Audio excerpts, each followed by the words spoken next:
Good News, sponsored by Super Network Buick Dealers.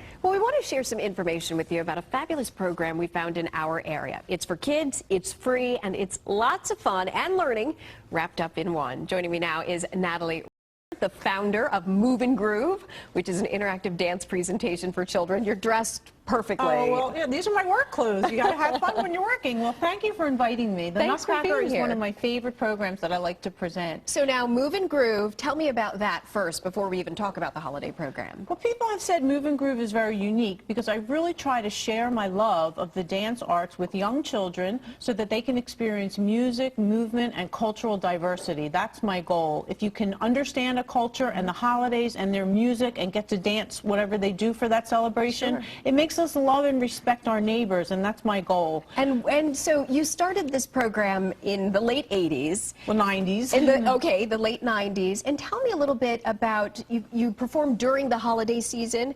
Nutcracker, you brought some of your friends here. Right, they are my friends, good friends. My programs aren't really seasonal, it's more cultural. And of course, so since the Nutcracker is around Christmas time, it's a holiday presentation. Very nice. But of course, St. Patrick's Day is in March, so that becomes an Irish program. Cinco de Mayo is Mexican. But I've really found that what we want to talk about today, the Nutcrackers, is that most young children do not know the story of the Nutcracker. They don't know what a Nutcracker is, why we have them. And of course, Act 2, then they get to actually dance the snowflake dance, the candy cane dance, and meet Mother Ginger. She is a part of my program. So the children are learning, they're having fun, they're interacting, and they're becoming culturally aware as the music for the Chinese chopstick dance is quite different from the snowflake. How are kids able to participate in this program? That's a good question. They come to the libraries, they're all free, I'm there, and my programs are about an hour long, and I will actually get up and do a storyboard interview presentation of the culture, and then I demonstrate, educate, dance the dances, and the kids get up and dance with me, usually with a prop. I find that a prop always helps a child maintain their balance and their interest,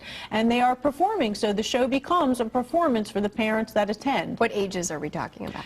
Ages 3 and up. If it's a Chinese New Year show, I try to, if you're afraid of Mickey Mouse, you might be afraid of the Chinese lion, but it's still all age appropriate and lots of fun and very interactive. And I would think that as long as kids are moving, they're attentive. And they're having fun and they don't even realize it. Music makes you move, and that's one of my goals. You can do this into your adult life and take it with you wherever you go. You don't need a teammate, you don't need a team or a partner. You can just get up and dance. And so are these in the Philadelphia area at your libraries? If you check my website, anywhere from, I've done Atlantic City for casinos, for schools there, Delaware, Maryland, mainly schools, libraries, corporations, and outdoor festivals, fundraisers. And how do kids feel at the end of a show? I think they feel like they've accomplished and learned something, and then they can appreciate their neighbors, and they'll understand more about them and develop it rather than ridicule it. Oh, wow. That's so exciting. You've got a couple of performances coming up. Yes, we do. We're going to put that information up on the screen. Why don't you tell us where you're going to be as we've got that up there?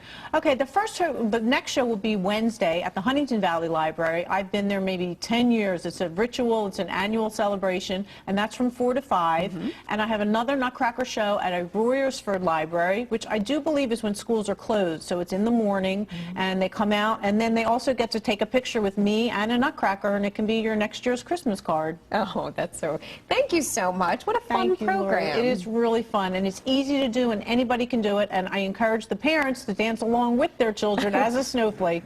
Everybody can move and groove together. Nathalie Rottner, thank you so much for being here. That's our half hour of good news for you for this Friday. We're going to be back next week with another 30 minutes full of great stories happening in your community. And remember,